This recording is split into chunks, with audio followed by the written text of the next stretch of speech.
¿Por qué sufre el pueblo de Dios? Habíamos hecho esta pregunta anteriormente y se trata de buscar por qué motivo yo sufro. Pero fíjese que el mismo Señor Jesús dice que en el mundo tendréis aflicción. No dice que se los voy a quitar.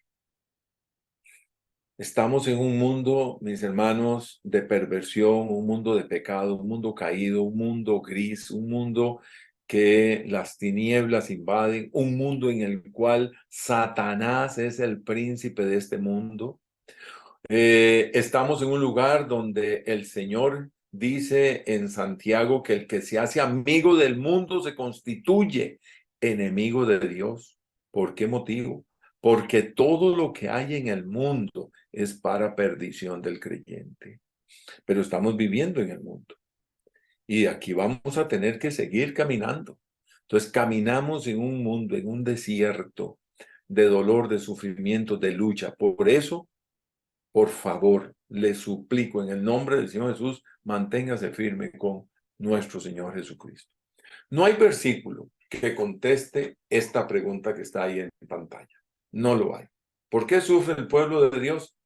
Pues no hay un versículo del por qué. Pero las escrituras sí presentan estas 7 razones por las cuales los hijos de Dios sufren. Y hoy estaremos viendo las 4 últimas, si el tiempo así nos da.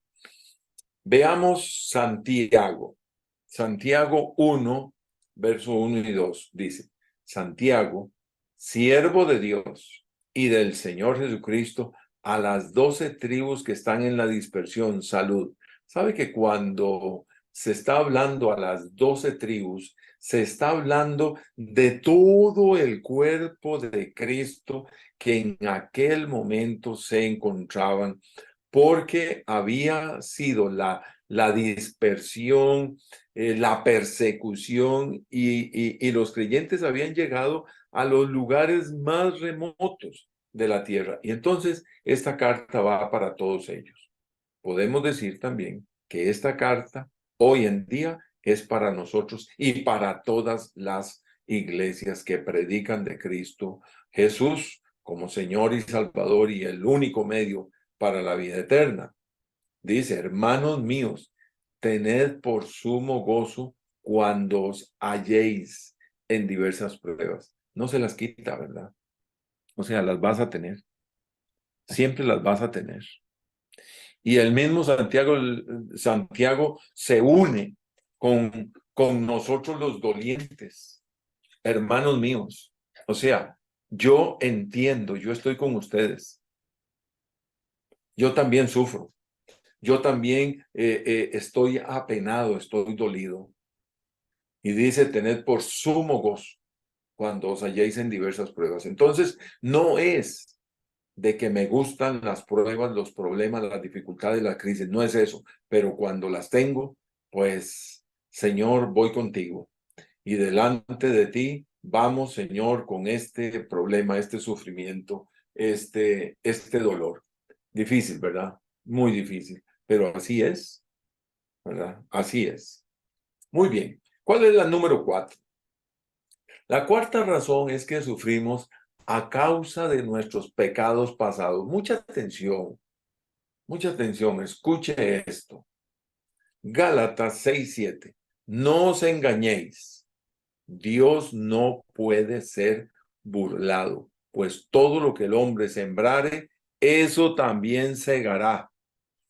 Y oiga, si usted ha estado en una vida pasada donde cometió aquellos errores que ni quiero hablar, dice cada uno, pero los cometió. Pero bendito sea Dios porque llegó a Cristo Jesús. Pero dice aquí, Dios no puede ser burlado. Todo lo que el hombre sembrare, eso también segará. ¿Qué está hablando acá? Aquí está hablando las consecuencias de mi pecado siempre me alcanzarán. Qué duro, qué duro. qué difícil, cómo lo manejo, ¿verdad?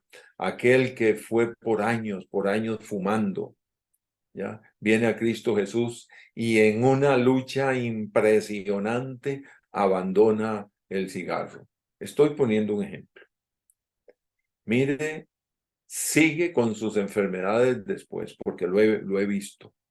Sigue con sus enfermedades, sigue con sus dolores y a veces aquello que dejó hace 20 años, mis hermanos, también lo llevan a la muerte.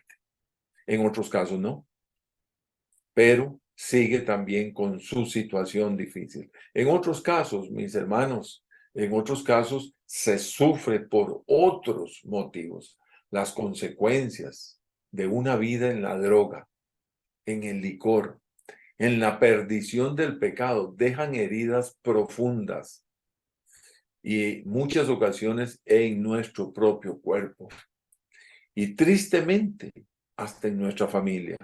Pero ya yo soy creyente, sí, pero hay heridas ahí tan duras, tan profundas que me han dejado marcado.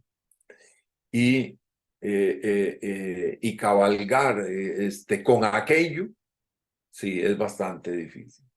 El pecado es perdonado por el Señor, no cabe duda, con su sangre preciosa cuando venimos a Él arrepentidos y en confesión transparente delante de Él.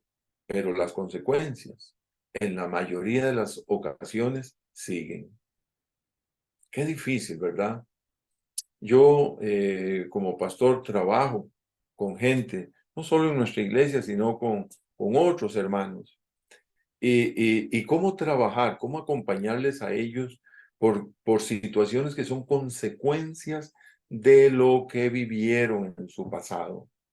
Algunos son consecuencias económicas, que perdieron por causa del pecado grandes sumas o propiedades y ahora verse, como decimos, totalmente en la calle, ¿verdad?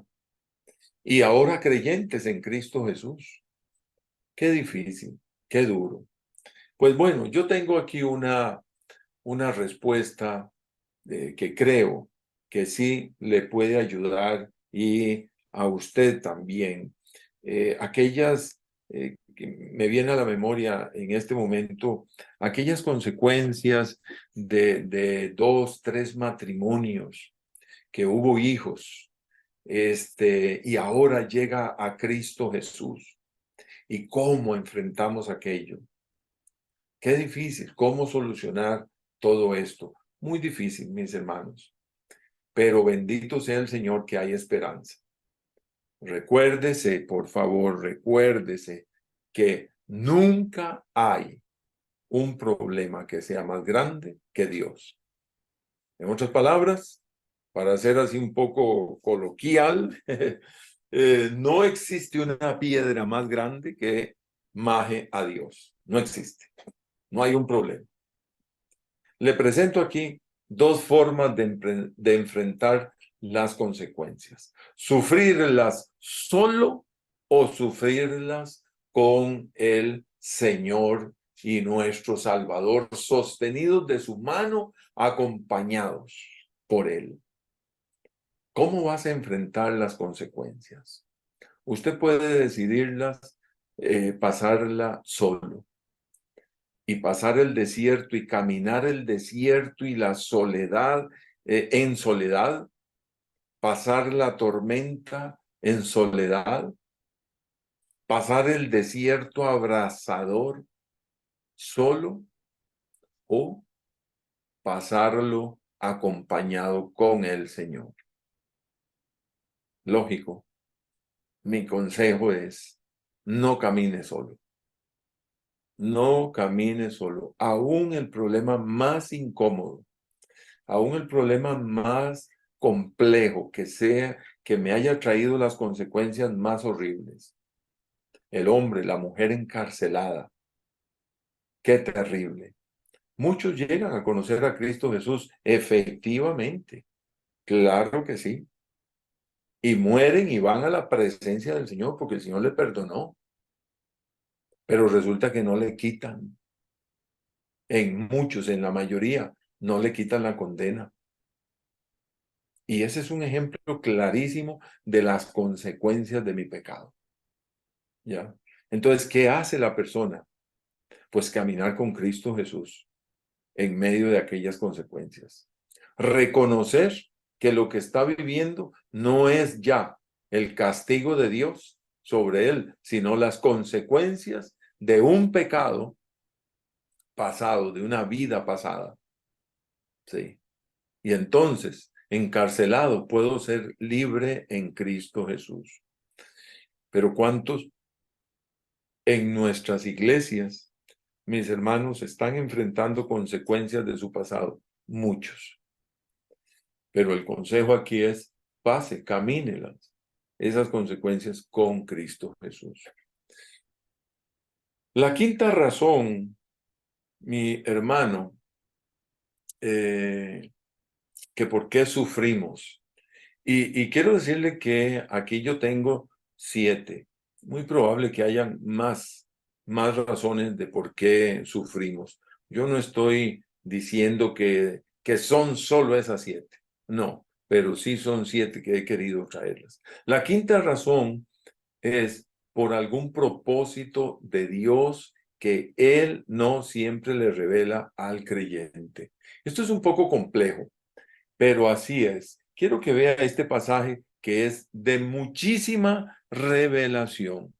Este pasaje preciosísimo. 1 Pedro 3:17. Dice, porque mejor es que padezcáis haciendo el bien, si la voluntad así lo quiere, que haciendo el mal. Muchas veces, mis hermanos, estamos sufriendo y estamos pasando momentos dificilísimos y no entendemos el por qué.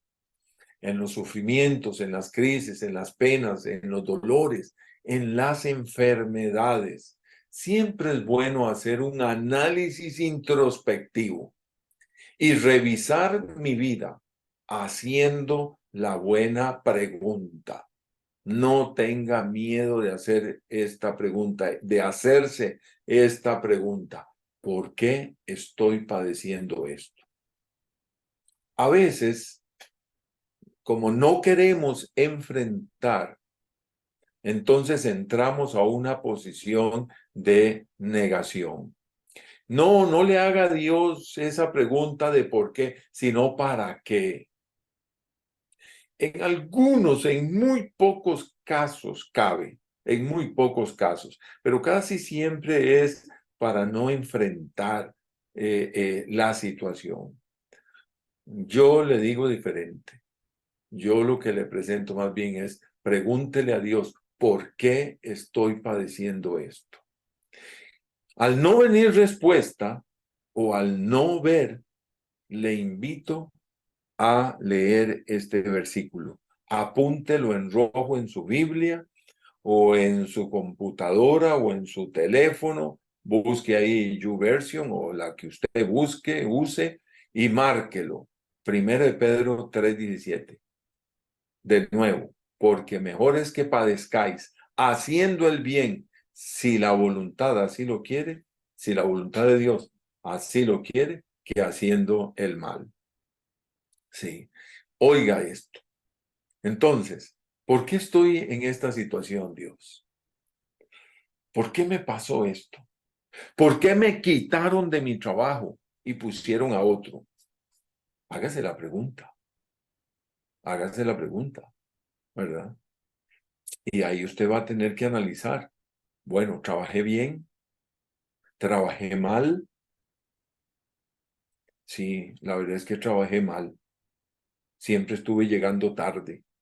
No hice bien mi trabajo. No, Dios tiene algo mejor para mí. Pues yo creo que tal vez sí, pero te sacaron de tu labor porque hiciste un mal trabajo. Entonces, aquí la situación cabe este versículo. También vuelvo con ese mismo ejemplo. ¿Por qué me sacaron del trabajo? Trabajé bien, llegué a tiempo, hice todas las labores, me comporté a las 1000 maravillas, todo lo hice bien. Señor, ¿por qué? Y entonces vengo a leer, porque mejor es que padezcáis haciendo el bien, así yo hice el bien. Si la voluntad de Dios así lo quiere, que haciendo el mal. No, no, yo trabajé bien. Entonces, esperemos qué es la voluntad de Dios para mí. Y verdaderamente Dios dará un mejor lugar.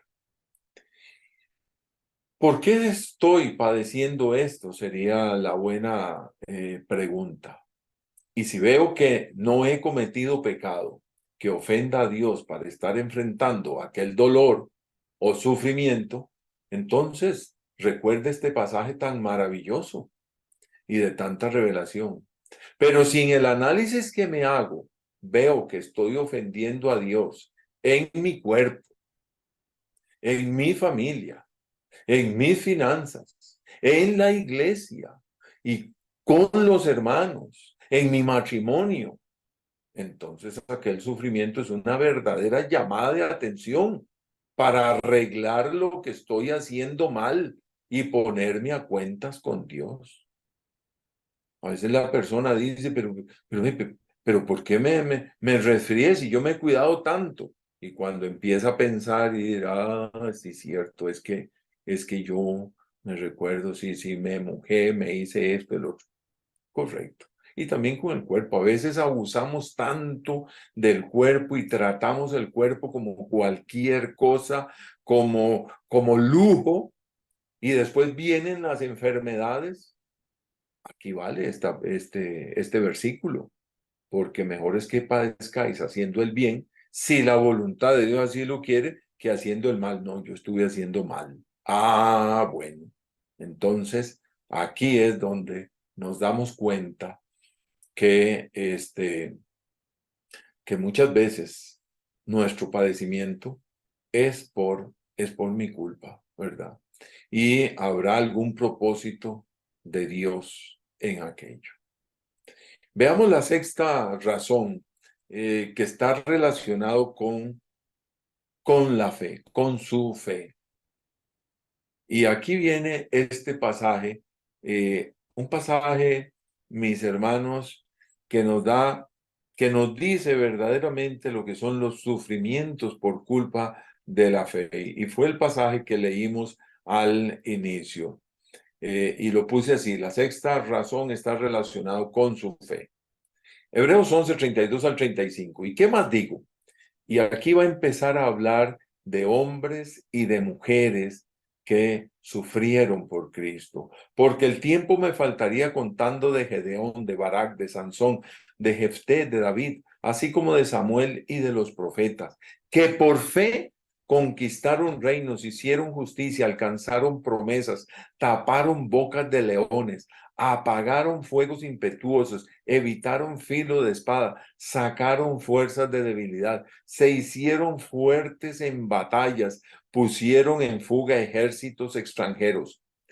35. Las mujeres recibieron, vea qué dolor, sus muertos mediante resurrección, mas otros fueron atormentados, no aceptando el rescate a fin de obtener mejor resurrección. Y vea lo que dice con estos otros. Otros experimentaron vituperios y azotes, y además de esto, prisiones y cárceles. Mis hermanos, ha habido gran cantidad de creyentes sufriendo por Cristo Jesús, por causa de su fe. ¿Dónde estamos nosotros? ¿Hemos sufrido por causa de la fe? No hemos sufrido. No hemos sufrido. A veces ahí que alguien nos molesta y nos grita algo y nos ponemos todos dolidos. No, no, esto que estoy hablando es de los que verdaderamente han sufrido. Acabo de estar hablando con un creyente que ellos sintieron de Dios ir a evangelizar a un pueblo. Fueron y evangelizaron y mientras estaban evangelizando había una señora escuchando lo que ellos decían y se acercó y les dice, ¿ustedes son cristianos? Sí. Ah, bueno, yo también. Ustedes podrían venir a hablar a mi casa. Resulta que era una iglesia perseguida. Y ahí fueron aquellos creyentes a hablar a aquella iglesia en una casa. Mis hermanos, hay gente hoy en día, le estoy hablando de hoy en día, y hay gente, mis hermanos, que se están escondiendo. Verso 37. Fueron apedreados, aserrados, puestos a prueba, muertos a filo de espada. Anduvieron de acá para allá cubiertos de pieles de ovejas y de cabras, pobres, angustiados, maltratados. Óigame, nosotros somos tan privilegiados, mis hermanos. Increíble. Por eso, demos a Dios de lo que Dios nos ha dado. Seamos cada vez más dispuestos, de un corazón más agradecido con Dios, de los cuales, mire qué terrible, perdón, de los cuales el mundo no era digno.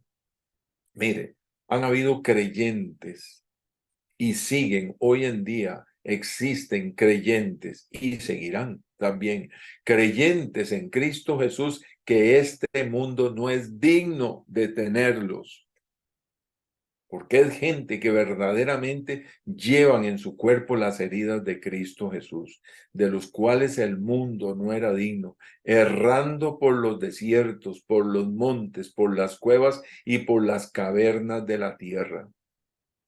Esto no lo vemos en nuestro país. Esto no lo vemos en nuestro país, mis hermanos, pero hay países hoy en día que están viviendo esta situación así tan terrible. Algunos demostraron su fe y ganaron grandes batallas. Algunos fueron librados de la espada, pero otros fueron muertos por la espada. Sí. Eh, esta gente sufrió, mis hermanos, y esta gente sufre hoy en día. Por eso es que amamos tanto el hecho de ofrendar, de dar, de orar por los misioneros, porque los misioneros están en lugares difíciles, amados hermanos, y por eso seguiremos. Por eso queremos que nuestra iglesia crezca, que nuestra iglesia sea cada vez más linda, más eficiente para hacer las cosas de Dios. La última razón, y espero con esto ya terminamos. La séptima razón, los hijos de Dios sufren a veces por disciplina. Ajá, porque el Señor al que ama, disciplina y azota a todo el que recibe por hijo. Me pone a pensar, siempre que leo esto, me pone a pensar aquellos que se dicen ser creyentes o que son creyentes, porque cada uno es el que lo sabe, que siendo creyentes tienen una vida de pecado y no sufren ninguna disciplina. Entonces me pongo a pensar, ¿por qué no hay disciplina? ¿Será que Dios no lo ve? ¿O será que no son hijos de Dios? Yo no lo sé. Pero aquí dice, porque el Señor al que ama, disciplina y azota a todo el que recibe por hijo. Sí, esta es la enseñanza, que recibe el hijo con la disciplina, no un castigo, sino disciplina del Padre amoroso. Recuerde, un juez castiga, pero un padre disciplina y lo hace en amor. Él es nuestro Padre amante y celestial que disciplina a sus hijos.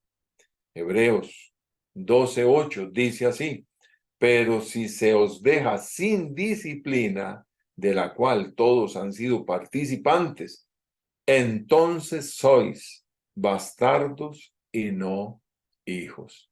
Dios no aplica su disciplina a los que no son sus hijos.